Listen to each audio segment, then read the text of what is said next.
മൈക്കിൻ്റെ കാര്യത്തിൽ ഒരു കമൻറ്റ് കണ്ടായിരുന്നു, മൈക്ക് ചേഞ്ച് ചെയ്യാൻ. കാരണം സൗണ്ട് കുറവാന്ന് പറഞ്ഞിട്ട്.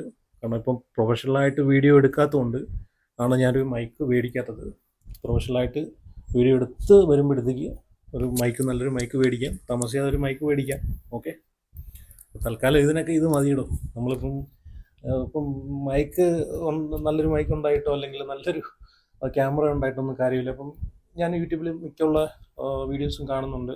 അപ്പം അതിനകത്തൊന്നും ഒരു ക്ലാരിറ്റിയും അല്ലെങ്കിൽ ക്യാമറ തീരെ സാധാ നമ്മൾ ഫോണിൽ, നോർമൽ ഫോണിൽ ഒട്ടും ക്ലാരിറ്റി ഇല്ലാത്തൊരു ഫോണിൽ എടുക്കുന്ന വീഡിയോസ് വരെ നല്ല രീതിയിൽ വ്യൂസ് ഉള്ള വീഡിയോസ് കാണുന്നുണ്ട്. അപ്പം അതിലൊന്നും വലിയ കാര്യമായിട്ട് എനിക്ക് തോന്നുന്നില്ല.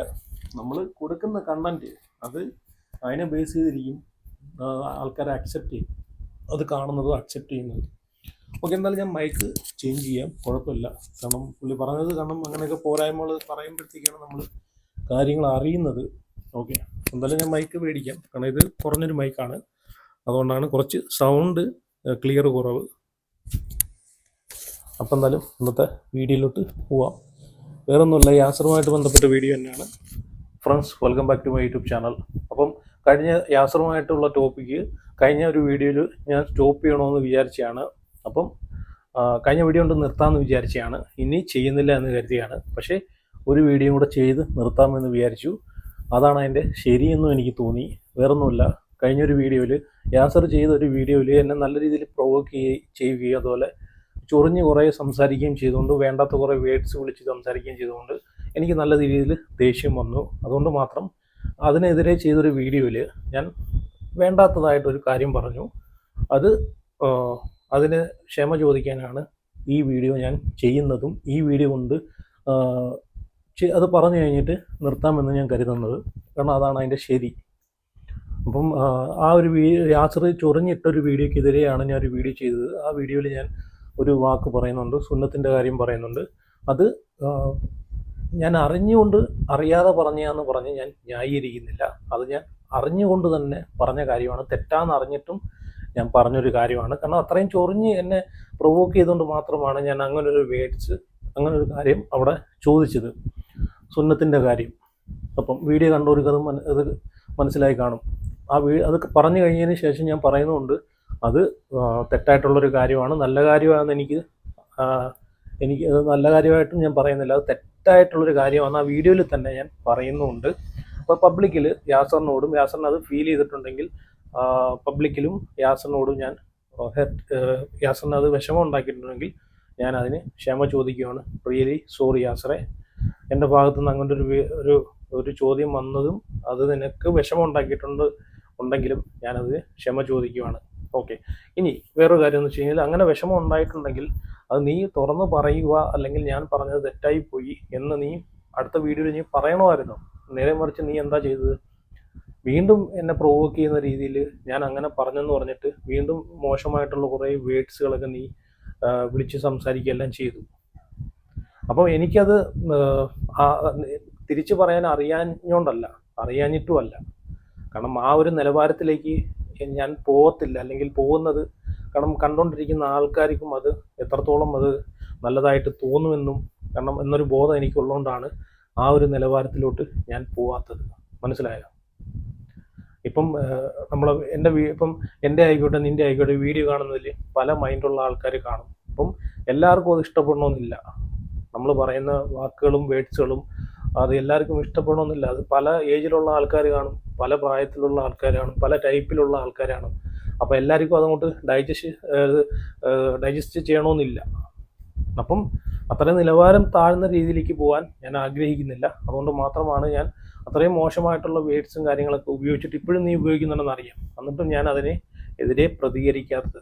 ഓക്കെ, അപ്പോൾ എൻ്റെ ഭാഗത്തുനിന്ന് വന്നിട്ടുള്ളൊരു മിസ്റ്റേക്കിൽ ഞാൻ സോറി പറയുന്നു, ക്ഷമ ചോദിക്കുന്നു. നീ അതുപോലെ തന്നെ ആ വീഡിയോയിൽ പറയുന്നുണ്ട്, ഞാൻ ആ ഒരു കാര്യം ചോദിച്ചതുമായി ബന്ധപ്പെട്ട് നീ പല രീതിയിൽ എന്നെ മോശക്കാരനാക്കാൻ ശ്രമിച്ചിട്ടുണ്ട്, പല രീതിയിൽ സംസാരിക്കുന്നുണ്ട്.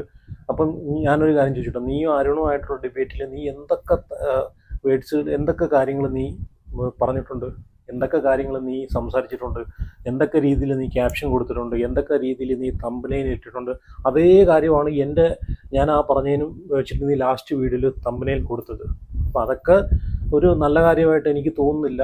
ഓക്കെ, എന്തായാലും ഞാൻ നിന്നോട് പറഞ്ഞ കാര്യത്തിൽ ഞാൻ റിയലി സോറി, ക്ഷമ ചോദിച്ചിട്ടുണ്ട്.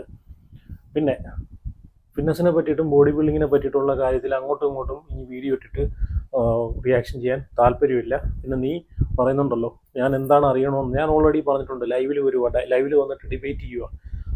ലൈവിൽ വന്ന് ഡിബേറ്റ് ചെയ്യുമ്പോൾ നിനക്ക് ലൈവിൽ കാണാം, നിനക്ക് ജനങ്ങളുടെ മുമ്പിൽ ലൈവിൽ നിനക്കും സംസാരിക്കാം. നിനക്ക് ഫിറ്റ്നസിനെ പറ്റിയിട്ട് ബോഡി ബിൽഡിങ്ങിനെ പറ്റിയിട്ട് ഞാനൊരു ചോദ്യം ചോദിക്കും, അത് കഴിഞ്ഞിട്ട് നീ ഒരു ചോദ്യം ചോദിക്കും, അങ്ങനെ ഡിബേറ്റ് ചെയ്ത് നമുക്ക് സംസാരിക്കാം. പക്ഷേ ലൈവായിട്ട് ജനങ്ങൾക്കും കാണാൻ പറ്റും. നീ ഒരു 20-21 കൊല്ലത്തെ എക്സ്പീരിയൻസ് ഉണ്ടെന്ന് പറയുന്നു, എനിക്ക് 14 കൊല്ലത്തെ എക്സ്പീരിയൻസേ ഉള്ളൂ. അപ്പം നിന്നെ ഞാനാണ് പേടിക്കേണ്ടത്. എന്നെക്കാളും എക്സ്പീരിയൻസിനെ കൊണ്ട് മാത്രമല്ല, നീ ഇപ്പോഴും ജിമ്മിൽ ട്രെയിനിങ് ചെയ്യുന്നുണ്ട്, ഇപ്പോഴും നീ ജിമ്മിൽ വർക്ക് ചെയ്യുന്നുണ്ട്, വർക്കൗട്ട് ചെയ്യുന്നുണ്ട്. അപ്പം കഴിഞ്ഞ 3-4 കൊല്ലമായിട്ട് ഞാൻ ഇതൊന്നും ഇല്ലാതെ ഇരിക്കുന്ന ഒരാളാണ്. ഈ ഒരു മേഖലയിൽ നിന്ന് കുറച്ച് വിട്ടു നിൽക്കുന്ന ഒരാളാണ്. അപ്പോൾ നീ എന്തുകൊണ്ട് എന്നെ പേടിക്കുന്നില്ല? എന്തുകൊണ്ട് നീ ലൈവിൽ വരാൻ പേടിക്കുന്നു? അപ്പം ഞാൻ പറഞ്ഞല്ലോ, നീ ധൈര്യമായിട്ട് ലൈവിൽ വന്നിട്ട് ഡിബേറ്റ് ചെയ്യുക. കാരണം എന്നെക്കാളും എക്സ്പീരിയൻസ് ഉള്ള ആളാണ് നീ. നീ പറയുന്നുണ്ട് കോമ്പറ്റീഷൻ ഇറങ്ങി എനിക്ക് സർട്ടിഫിക്കറ്റ് ഉണ്ട്, അതുണ്ട് ഇതുണ്ടെന്നെല്ലാം നീ വാദിക്കുന്നുണ്ട്, അതെല്ലാം കാണിക്കുന്നുണ്ട്. അപ്പം നീ എന്തുകൊണ്ട് പേടിക്കുന്നു? ധൈര്യമായിട്ട് ലൈവിൽ വാ, അപ്പം നിനക്ക് ഞാൻ കാണിച്ചു തരാം. അങ്ങോട്ടും ഇങ്ങോട്ടും വീഡിയോ ഇട്ടിട്ട് ഒളിച്ചു പോയി നിൽക്കേണ്ട കാര്യമില്ല. പബ്ലിക്കിൽ ലൈവായിട്ട് നീ ഡിബേറ്റ് ചെയ്യുക. അത് ഭയങ്കര ഇൻട്രസ്റ്റിംഗ് ആയിട്ടുള്ള ഒരു ലൈവായിരിക്കും, കാണുന്നവർക്ക് എൻജോയ് ചെയ്യാൻ പറ്റും. ഒരു ചോദ്യം ഞാൻ ചോദിക്കും, അടുത്ത ചോദ്യം നീ ചോദിക്കും. ഫിറ്റ്നസിനെ പറ്റിയിട്ടും ബോഡി ബിൽഡിങ്ങിനെ പറ്റിയിട്ടും ന്യൂട്രീഷനെ പറ്റിയിട്ടും സപ്ലിമെൻറ്റ്സിനെ പറ്റിയിട്ടും സ്റ്റിറോയിഡ്സിനെ പറ്റിയിട്ടും കോഴ്സിനെ പറ്റിയിട്ടും എന്ത് ചോദ്യം നിനക്ക് എന്നോട് ചോദിക്കാം. പക്ഷെ ഞാനും നിന്നോട് ചോദിക്കും, അതിന് ഉത്തരം പറഞ്ഞിരിക്കണം, ഞാനും പറയും. അപ്പം ധൈര്യമായിട്ട് നീ ലൈവിൽ ചലഞ്ച് അക്സെപ്റ്റ് ചെയ്ത് ലൈവിൽ വന്ന് ജനങ്ങളെ നീ സർട്ടിഫിക്കറ്റും നിൻ്റെ ട്രോഫിയും കാണിച്ചു കൊടുത്ത ജനങ്ങളുടെ മുമ്പിൽ നീ എന്താണെന്ന് നീ വീണ്ടും കാണിച്ചു കൊടുക്കുക. അപ്പം നീ പറയും എൻ്റെ പ്രൊഫഷൻ എന്താണെന്ന് കാണിച്ചാലേ ലൈവിൽ വരുമെന്ന് നീ ചിലപ്പം പറയും. ലൈവിൽ വരുമ്പോൾ ഞാൻ കാണിച്ചു തരാം. ലൈവിൽ നീ ധൈര്യമായിട്ട് വാ. പിന്നെ നീ എന്തിനാ പേടിക്കുന്നത്? ഞാനല്ലേ നിന്നെ പേടിക്കേണ്ടത്.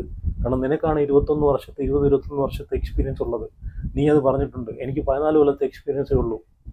അപ്പം നിന്നെ ഞാനാണ് പേടിക്കേണ്ടത്. അപ്പം ധൈര്യമായിട്ട് ലൈവിൽ വന്ന് ചലഞ്ച് അക്സെപ്റ്റ് ചെയ്യാ സാറേ. പിന്നെ ഇനി അത് മാത്രമല്ല, അത് കഴിഞ്ഞിട്ട് വെയ്റ്റ് ട്രെയിനിങ്, സ്ട്രെങ്ത് ട്രെയിനിങ്, അതിനും ഞാൻ ചലഞ്ചിന് റെഡിയാണ്. കാരണം ഞാൻ 91-92 kg ഞാനുണ്ട്. നീ ഏകദേശം ഒരു 100 kg 102 kgയോളം നീയുണ്ട്. നമ്മൾ തമ്മിൽ വലിയ വ്യത്യാസമൊന്നുമില്ല. സ്ട്രെങ്തിൻ്റെ കാര്യത്തിലും സ്റ്റാമിനയുടെ കാര്യത്തിലും നീ എടുക്കുന്ന അതേ വെയിറ്റ് തന്നെ എനിക്കെടുക്കാൻ പറ്റും. ഞാൻ എടുക്കുന്ന അതേ വെയിറ്റ് തന്നെ നിനക്കും ലിഫ്റ്റ് ചെയ്യാൻ പറ്റും. അപ്പോൾ ധൈര്യമായിട്ട് ആ ചലഞ്ചും അക്സെപ്റ്റ് ചെയ്യുക. അപ്പോൾ ഇത് 2 കാര്യം ഞാൻ പറയുന്നുണ്ട്. അപ്പം ധൈര്യമായിട്ട് ചലഞ്ച് അക്സെപ്റ്റ് ചെയ്ത് മുമ്പോട്ട് വന്നിട്ട് നീ എന്താണെന്ന് ലൈവിൽ തെളിയിക്കുക, ഞാൻ എന്താണെന്നും ഞാൻ തെളിയിക്കാം. അല്ലാതെ ചുമ്മാ അങ്ങോട്ടും ഇങ്ങോട്ടും ഒരു വീഡിയോ ഇട്ടിട്ട് ആ പാട്ടിന് പോവുക, കുറേ കമൻറ്റുകൾ വരും, അത് വായിച്ചു പോകുക, അല്ലെങ്കിൽ കുറേ കമൻറ്റുകൾ സ്കിപ്പ് ചെയ്ത് കളയുക. അങ്ങോട്ടും ഇങ്ങോട്ടും ഇതാക്കി പോകുന്നതിനേക്കാളും നല്ല ഒരു ലൈവിലൂടെ നമുക്ക് സംസാരിച്ച് തീർക്കാം. Okay guys, see you. ഒരു സെക്കൻഡ് പോകാൻ പറട്ടെ. ഞാനൊരു സോറി പറഞ്ഞെന്ന് കരുതിയിട്ട് ഞാനങ്ങ് തോറ്റുപോയി എന്ന് നീ കരുതണ്ട. കാരണം ഞാൻ പറഞ്ഞൊരു തെറ്റ്, അത് ഞാൻ അക്സെപ്റ്റ് ചെയ്തു. എനിക്ക് ക്ഷമ മാത്രമേ പറഞ്ഞിട്ടുള്ളൂ, അല്ലാതെ ഞാൻ തോറ്റു തന്നിട്ടില്ല. തോറ്റു തരണമെങ്കിൽ ഞാൻ പറഞ്ഞിട്ടുള്ളൂ അല്ലേ, ലൈവിൽ വന്ന് ഡിബേറ്റ് ചെയ്ത് എന്നെ തോറ്റീര്. അപ്പോൾ ഞാൻ പറയാം, ഞാൻ അംഗീകരിക്കാം, ഞാൻ തോറ്റെന്ന്. Okay guys, see U.